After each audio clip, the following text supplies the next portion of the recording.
But yeah, my experience at standing at GameStop was actually really dope, man.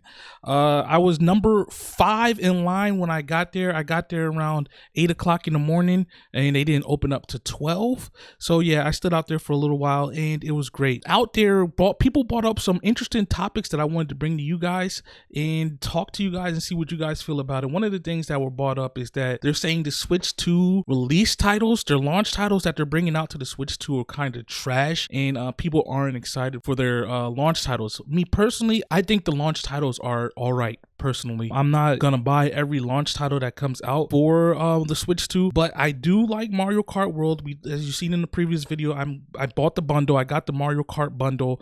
It only makes sense to get the bundle if you like Mario Kart, because it is a little bit cheaper for those who are complaining about the price, instead of just getting if you can get the bundle, right? If you can't, I understand, it's cool, it's hard, and you got to pay the $80 for Mario Kart, but it is what it is. Okay, so with that being said, the launch titles coming out are fairly decent in my opinion, right? We have like the Donkey Kong game, we have the Kirby, we have Metroid coming out later this year. And by launch, I mean not coming out the day one with the Switch, but the first year I consider launch titles with the game, with the system that comes out. So I'm talking about games that are coming out this year for the Switch 2. Now, when I first heard about the Switch 2 editions for certain games like Mario Party Jamboree and the Zeldas and the Kirbys and different things like that, I was like, okay, I see you just trying to fluff it up a little bit, have people play some stuff while everybody is trying to get their Switch 2, right? Mario Kart is definitely going to be a long-running game for a lot of people, probably to the end of the year. Donkey Kong is going to be definitely a good one to pick up as well. If you're a Nintendo fan, then you're looking forward to Metroid as well. And there's tons of third-party games coming out this year as well. I think that these third-party games are going to hold us over until the major Nintendo titles come over. I'm only personally probably buying the Nintendo titles because I'm a Nintendo fan, so I'm buying those titles. Not to say that any of these third-party games are good, but I'm not playing Cyberpunk on my Switch 2. I'm not playing Street Fighter 6 on my Switch 2. I'm not playing Yakuza, but I will be playing the new Kirby, the new Donkey Kong, and the Mario Kart, and of course Metroid. My hands will be on those day one whenever they come out, and I will be playing those. People were also mad that there weren't any Mario games coming out for the Switch 2 during the first year, and that's pretty standard for the most part for Nintendo when they launch a new system, that they don't have any Mario games out. I mean, of course, when the NES came out, you had the Mario Bros, and then I think when Super Nintendo came out, they had Super Mario World, and then N64, I would believe, was the last title to have came out when the system launched, with Super Mario 64. And I think GameCube, Wii U, they did not have Mario titles on release. They came out later on. I believe the GameCube did have a Luigi's Mansion that came out that year. When I'm not 100% sure, but yeah, you guys can let me know down in the comments.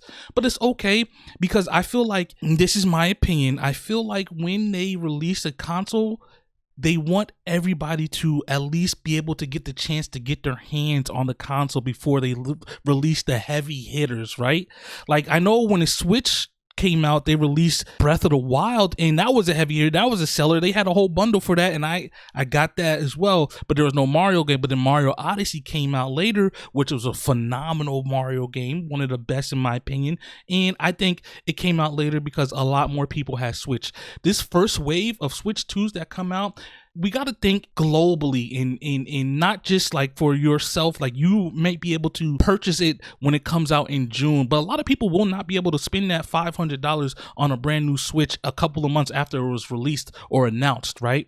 So you have to give people time to build up. You have to give people time to save up and plan and wait. There are a lot of people who like to wait and not buy day one consoles because of all the flaws and faulty things that happen to them. Might blow up, might not work, and things and so on and so forth. So people are waiting to see how the performance and how the Switch 2 actually is, and have reviews, and people have their hands on it, and they wait to see how it does worldwide, and then they'll go out and buy it. And then that's when Nintendo, after all the bugs are kicked out and everything is tested and people are loving it or hating it, then Nintendo will release a brand new Mario game for the next spring or next summertime, or maybe even for the holidays whenever it comes out. And side note real quick, I do think the next Mario game is not going to be a Mario Odyssey 2 that people think that it's going to be. It's going to be more so Mario Galaxy-esque. That's just my opinion. I'm just throwing that out there. I have no facts to prove that.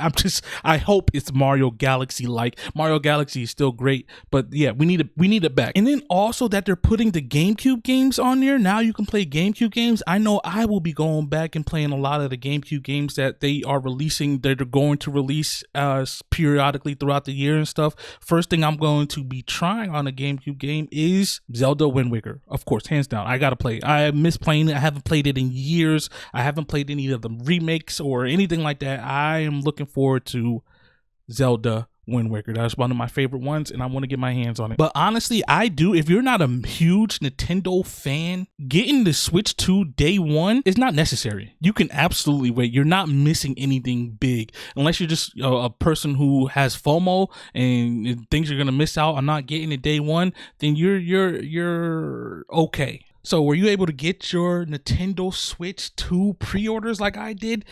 If you did, let me know down in the comments below. I want to know who and how you guys got it and what platform you guys used to get it. I personally went to GameStop. I waited about 4 hours in line to do my pre-order, and I will say it felt good. It actually felt really, really good standing in line, talking to like-minded people, waiting for a Switch to pre-order my Switch. I haven't done a standing outside for a game since the Switch released back whenever it came out. I was out there at GameStop pre-ordering my Switch and went to go pick it up at the midnight release they had for it. But yeah, I chose GameStop because I did not want to wait up at midnight fighting with bots and just fighting with computer systems failing and these websites not doing what they're supposed to be doing, getting upset like a lot of people were. And if you weren't one of those people who got upset and you were able to get through it, congratulations, good job, I'm happy for you. It's just not for me. I don't know what it is about pre-orders for certain things, but it's the year 2025 and companies still have problems being able to pre-order certain titles or certain things. Like, we knew this was coming out and you guys did not prepare for it on your website. It's just not it for me. So I did not want to stay up there past midnight trying to enter my credit card information and trying to sit there and press refresh and trying to get everything, because my brothers did it and they didn't want to go to GameStop the next day, but they got through and some of them, they made it and they were able to purchase theirs online. But my time waiting at GameStop for me to pre-order the Switch 2, I felt like a lot of people have high expectations for the Switch, and not just the Switch, just gaming in general. When things are released and they want certain things to be a certain way, like you need to have a Mario game for it, you need to release it with this, and you need to be able to do that, and bang bang boom boom, whatever it is. And that's cool. That's your opinion. You feel so strongly about it. Good for you. I just want to be able to buy my system and play the game that I want to play. Now, when I actually put my hands on said game, let's just say Mario Kart, for instance, and if it's not good, then I will say, I will come back and yo, Mario Kart's not good. But I've loved everything that I've seen so far for it. And it might be a whole bunch of other things that they have not even told us about it yet. And it might be blow me out the water and blow everybody out the water. Or it might just be some dead, barren, boring Mario Kart game and they hyped it up and the $80. I'm not afraid to tell everybody, oh, I was wrong. I was absolutely wrong about Mario Kart and you shouldn't buy it and you should have bought it, blah, blah, blah. I'm 100% cool with that. And if I feel like I made a mistake, I will come back and say it. But right now, I think Mario Kart, what they've shown and what's been shown and being shown, I think it's great. I'm looking forward to it. I did not pre-order any of the accessories just because I didn't feel like I needed any of the accessories. I might go back and try to get a Pro controller later on. But other than that, I don't think I need any of the other accessories. I don't need the camera case. I don't think I need any of that stuff. I'm just gonna raw dog it and everything. Speaking back on the pre-orders, I believe if you haven't been able to pre-order it online, you can still go and get one and try to get one online, because I heard all these other companies like Walmart, Targets, GameStops are going through their system, which is great, and deleting all the bots and canceling all the bot orders. If it looks like a bot order, sounds like a bot order, and smells like a bot order, it's getting canceled. So it's opening up a lot of other pre-orders that other stores were allocated, and I think that's good. I heard firsthand from GameStop employee that they were actually going to do that as well. So GameStop and everything. So there might be a second wave of pre-orders that you might be able to do if you can pay attention to one of these stores and just keep an eye out for it. But yeah, let me know what you guys think. Are there any more? Let me know what you guys think about the launch titles coming out for the Switch 2. Are you excited? Should there be a Mario game coming out with it, or should there not be a Mario game coming out with it, or are there any? They should have more games, Nintendo parties coming out. Nintendo doesn't want to compete with themselves, man. That's why they're not dropping a new Zelda and a new Mario. They don't never drop a new Zelda and a new Mario back to back with each other. They don't want to compete with themselves. Like, this is not gonna happen. And just let me know down in the comments below. I love the conversations that you were having in the previous video. Can we do it again on this video? Can we get at least 10 likes on this video and at least 10 comments on this video? All right, look, my name is Marz, for those of you who don't know, and I will catch you guys in the next video. I'm out of here. Peace.